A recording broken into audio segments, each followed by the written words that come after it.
So President Biden continues to attack House and Senate Republicans while seeming to tone down his previous comments, likening some Trump supporters to semi-fascists. Now he's accusing Republicans who did not vote for the infrastructure bill of taking credit for it.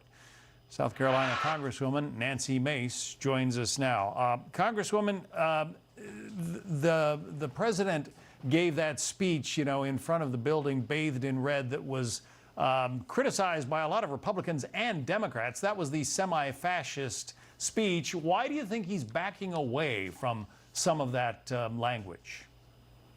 Well, I'm sure demonizing about half the country isn't good for your poll numbers. And I can tell you right now, investing in infrastructure, for example, as you mentioned, shouldn't be, it's a bipartisan issue, but when you overspend on that investment and you have insane socialist spending wish lists and you have people, you get mad when sane people oppose it, that's what's happening right now. And I can tell you, I represent a swing district, one of the most swing districts in the nation, a spot where I won 2 years ago by 1 point, and a place where Republicans are outnumbered almost 2 to 1 in this district by Democrats and independents. And my polling says Biden's numbers are completely in the tank. He's not going anywhere fast right now. And when you attack half the country and dividing us rather than uniting us, you're going to have bigger problems in the future. Normally, when a president comes to town, the members of his party run to be photographed with him. Congressman Ryan, who's running for that Senate seat in Ohio, was there at the event, but didn't apparently get on the same stage with the president, didn't get anywhere where a camera could get a shot of them together. Why do you suppose that is? Well, he was just down here in South Carolina a couple weeks ago in Kiowa, in my district, and I can't think of a single Democrat that flocked to his side to get any photos or do any events, including my socialist Democrat opponent in the November election. Democrats are afraid of his poll numbers because they are so bad. They are very low, and attaching themselves to him is going to be problematic for them, particularly in seats where Republicans are trying to flip them to take back the House in November. But in swing districts like the one that I'm in right now, it's problematic for any Democrat that attaches themselves to a guy whose numbers are going down and not up right now. You're on the Transportation and Infrastructure Committee in the House. Here's the president talking about Republicans, he says, taking credit for the infrastructure bill. Listen. We got a little help from Republicans, but not a lot, but enough to get it passed.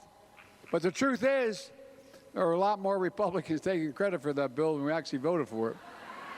I see them out there, and now we're going to build this new bridge here. We're all for it. And by the way, this new road, and we're going to have an internet that's going to be all the way. I love them, man. They ain't got no shame. They don't have any shame. How do you answer the president on that count? Well, when you look at the infrastructure bill last year and you look at what's happening with inflation in this country, it's how it's hurting blue-collar families and those on a fixed income and on Social Security.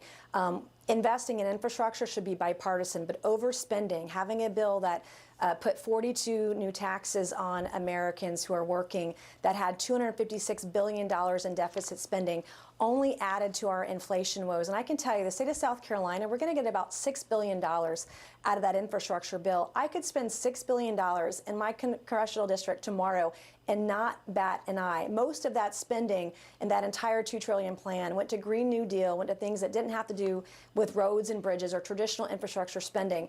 Infrastructure is a huge issue, but I'm going to make sure that South Carolina, that we've got projects when the money comes in, that we're going to fund them and they're shovel ready and ready to go, because we have enormous needs.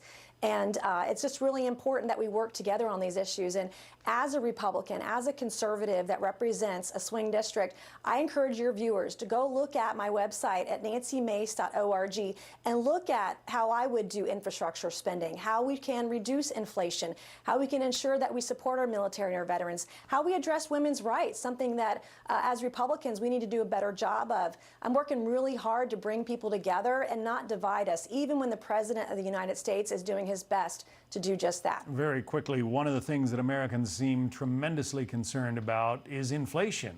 This graphic from a Gallup poll shows that in August of this year, 56% of Americans say it is causing them severe or moderate hardship. That's up from 45% in November of last year. How do we get this inflation tamed? Well, I blame Republicans and Democrats alike. Decades worth of deficit spending and raising taxes on the American people and businesses large and small have added to our inflation woes coming out of COVID-19. If you go to my website at nancymace.org, I have an entire section dedicated to inflation. We need to balance the budget through the penny plan, something I believe could be bipartisan. We need to make sure that when we go back to D.C. next week, we don't encourage and continue the deficit spending, hundreds of billions of dollars of deficit spending, that we don't raise taxes on businesses, especially the middle class and small and medium-sized businesses, that we actually reduce taxes in this country to get us out of inflation.